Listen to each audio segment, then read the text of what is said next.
사랑하는 교제식교회 성도 여러분, 지난 한 주간 잘 지내셨습니까? 오늘도 예배 자리에 나오신 여러분들을 주님의 이름으로 환영합니다. 오늘 저와 여러분이 함께 읽고 듣고 나눌 말씀은 사사기 6장 11절로 14절 말씀입니다. 사사기 6장 11절로 14절 말씀은 여러분이 가지고 계신 개역개정판 성경 370페이지 즈음에 나와 있습니다. 다 찾으신 줄로 믿고 제가 하나님의 말씀을 봉독합니다. 여호와의 사자가 아비에셀 사람 요아스에게 속한 오브라에 이르러 상수리 나무 아래에 앉으니라. 마침 요아스의 아들 기드온이 미디안 사람에게 알리지 아니하려 하여 밀을 포도주 틀에서 타작하더니 여호와의 사자가 기드온에게 나타나 이르되 큰 용사여 여호와께서 너와 함께 계시도다 하매 기드온이 그에게 대답하되 오 나의 주여 여호와께서 우리와 함께 계시면 어찌하여 이 모든 일이 우리에게 일어났나이까? 또 우리 조상들이 일찍이 우리에게 이르기를 여호와께서 우리를 애굽에서 올라오게 하신 것이 아니냐 한 그 모든 이적이 어디 있나이까? 이제 여호와께서 우리를 버리사 미디안의 손에 우리를 넘겨주셨나이다 하니 여호와께서 그를 향하여 이르시되 너는 가서 이 너의 힘으로 이스라엘을 미디안의 손에서 구원하라. 내가 너를 보낸 것이 아니냐 하시니라. 아멘. 사랑하는 성도 여러분, 기드온이 살던 시대의 가장 큰 사회적 문제는 이방민족 미디안의 압제와 약탈이었습니다. 사사기 6장 1절 말씀을 보면 이스라엘을 압제하는 미디안의 약탈 행위는 사실 이스라엘 백성이 여호와 하나님의 목전에서 저지르는 갖은 악행 때문인 것을 분명히 알 수 있습니다. 미디안 족속은 낙타를 타고 빠른 속도로 움직이면서 이스라엘 백성이 씨를 뿌리고 열매를 거두는 시기만을 골라 곡식을 약탈하는 일을 무려 7년이나 일삼았습니다. 이로 인해 고통받는 이스라엘 백성들의 삶의 형편이 얼마나 처절했는지 사사기 기자는 사사기 6장 2절로 6절에 다음과 같이 기록했습니다.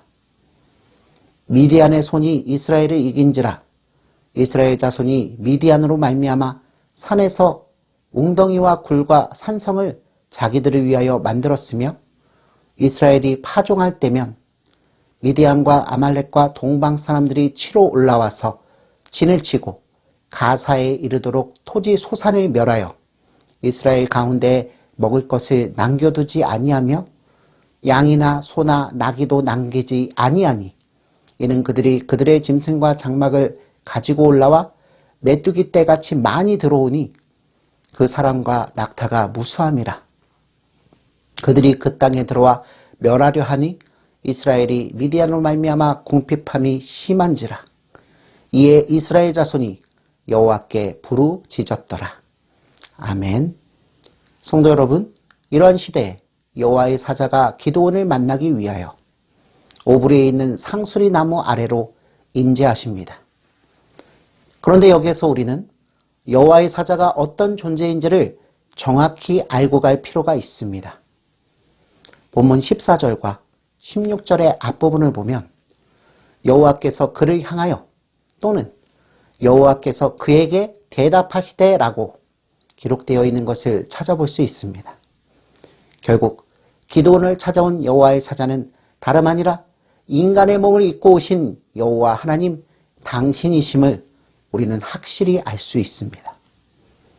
사랑하는 성도 여러분, 하나님께서는 당신의 택한 백성들 앞에 직접 나타나시어 당신이 어떤 분이신지를 계시하시는 분이신 것을 우리는 아브라함의 이야기나 모세의 이야기를 통해서 이미 여러 번 들어왔습니다. 오늘 기드온에게 이스라엘을 미디안의 손에서 구할 것을 명하시려고 오신 여호와의 사자도 다름 아니라 여호와 하나님 당신이신 것입니다. 그런데 여러분, 기드온은 그 여호와의 사자가 다름 아니라 하나님 당신이신 것을 전혀 알아채지 못합니다. 그리고는 기드온은 먹고 살기 위하여 수확한 밀을 포도주 틀 속에 넣고는 미디안 사람들의 눈을 피하여 몰래 탈곡하는 일에 열중하고 있습니다. 성도 여러분, 기드온의 이름에 담긴 뜻은 베는 자 또는 잘라내는 자, 즉 강한 용사입니다. 그러나 기드온이 오늘날 우리에게 보여주고 있는 모습은 다만 먹고 살기 위해서 미디안의 압제를 피하여 생계에 전념하고 있는 애처로운 모습입니다. 기드온의 이 애처로운 모습만 보면 기드온이 어떻게 이스라엘을 미디안의 압제에서 구원해낼 사사로서 부름받을 수 있는지 우리는 알 길이 없게 됩니다. 하지만 여러분, 여호와 하나님께서는 기드온을 큰 용사라고 부르십니다. 그러나 이 말을 들은 기드온은 사실 매우 불쾌했습니다. 왜냐하면 기드온은 그 이름이 뜻하는 것처럼 미디안을 베는 자, 미디안을 이스라엘의 역사에서 잘라내는 자로 살기에는 자신이 처한 상황과 형편이 역부족인 것을 누구보다도 잘 알고 있었기 때문입니다. 이러한 까닭으로 기드온은 자신을 큰 용사라고 부르고 있는 이 사자가 진정으로 여호와 하나님께서 보내신 사자인지 아닌지 매우 궁금했을 것입니다. 그렇다면 여러분, 왜, 무슨 까닭으로 하나님께서는 이렇게 초라하고 보잘것없는 모습으로 살아가고 있는 이 기드온을 큰 용사라고 부르시면서 기드온 앞에 나타나신 것일까요? 그 답은 본문 12절 하반부를 보면 알 수 있습니다. 큰 용사여, 여호와께서 너와 함께 계시도다. 사랑하는 성도 여러분, 남들에 비해서 큰 재주도 없고 능력도 없어 이 땅에서 갖은 압제를 당하며 목숨 하나 부지하기 위해서 전전긍긍하며 생계를 꾸리고 고단하게 살고 있는 저와 여러분에게 하나님의 이 말씀은 얼마나 큰 위로와 격려가 됩니까? 성도 여러분, 저와 여러분은 보잘것없는 인생이지만 우리들의 인생에 하나님께서 함께 하시기만 하면 저와 여러분은 세상이 이길 수 없는 하나님의 큰 용사가 될 수 있습니다. 사랑하는 성도 여러분, 하나님께서는 인간 쪽에서 자신의 능력과 재주로 드리는 공로를 받으실 필요가 전혀 없으신 분이십니다. 도리어 하나님께서는 빈 그릇과 같은 인생 위에 하나님의 하나님 되심을 가득히 채우셔서 이 모습을 바라보는 세상 사람들에게 하나님 당신이야말로 이 세상의 참된 왕이시며 주인 되신다는 사실을 분명히 알게 하시는 분입니다. 이런 까닭으로 하나님께서는 미디안의 눈치를 보면서 포도주 틀에서 밀을 몰래 탈곡하고 있는 기드온을 보고서도 내가 너와 함께 먹고 너와 함께 있고 살고 있기에 너는 큰 용사가 될 수 있다고 선포하고 계신 것입니다. 하지만 하나님을 향하여 눈가기가 닫힌 기드온에게 하나님의 이러한 영광스러운 선포는 단지 불쾌한 말로 들릴 뿐입니다.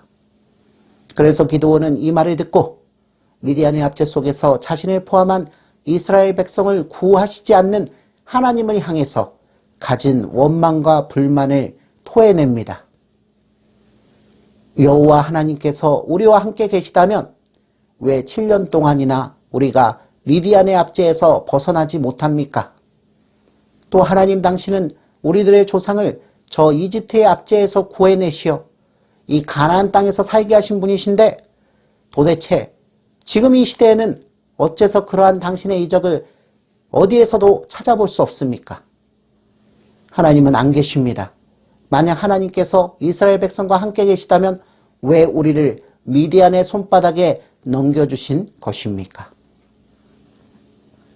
사랑하는 성도 여러분, 하나님을 향한 기도원의 처절한 외침은 어딘가 모르게 우리들의 그것과 절묘하게 닮아있지 않습니까?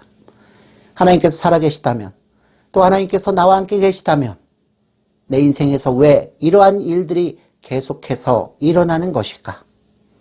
하나님은 내 편이시기에 나를 괴롭히는 무리들을 격퇴하여 주시는 것이 당연하지 않는가? 성도 여러분, 기도는 나름대로 말이 되는 항변을 하고 있는 것처럼 보입니다. 하지만 기드온을 포함한 이스라엘 백성들이 미디안의 압제 때문에 무려 7년이나 고통받고 있는 근본적인 이유가 어디에 있을까요? 그 이유가 과연 기드온이 말한 것처럼 하나님의 무관심 때문일까요? 여러분, 이스라엘이 고통받고 있는 이유는 설교 첫머리에 제가 여러분께 말씀드렸던 사사기 6장 1절 말씀에 잘 나타나 있습니다.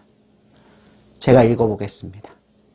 이스라엘 자손이 또 여호와의 목전에 악을 행하였으므로 여호와께서 7년 동안 그들을 미디안의 손에 넘겨주시니. 아멘. 그렇습니다, 여러분. 이스라엘이 고통받고 있는 이유는 이스라엘이 여호와 하나님의 목전에서 악을 행하였기 때문입니다. 그런데 이것은 오늘날을 살아가고 있는 성도들의 삶에도 그대로 적용됩니다. 사랑하는 성도 여러분, 저는 오늘 목이 달아나는 한이 있더라도 진정으로 사랑하고 존경하는 성도 여러분께 하나님의 이 말씀을 간절한 마음으로 선포하고자 합니다. 여러분, 이스라엘이 가나안에 입성해서 비로소 땅을 분배받았을 때 저들의 삶의 모습은 어떠했습니까? 또 가나안 땅의 모든 족속을 내치고 죽이라고 명령하신 하나님의 그 명령에 이스라엘은 어떻게 반응했습니까? 성도 여러분, 이스라엘 백성의 눈에는 농경 생활에 대한 해박한 지식을 가지고 정착 생활하는 저 가나안 사람들의 선진 문명이 너무나도 좋게 보였고, 한 해 농사를 위해 치성으로 제단을 쌓고 각종 우상에게 갖은 제사를 드리는 가나안 사람들의 행위가 이스라엘의 하나님을 섬기는 일보다 더 그럴듯하고 유익하게 보였습니다. 그래서 저들은 하나님의 명령을 부분적으로 지킬 뿐 온전히 지키지 않았습니다. 그리고 끝내는 하나님을 버리고 가나안의 우상들을 신으로 섬기기에 이르렀습니다. 이에 대하여 하나님께서는 진노하셨습니다.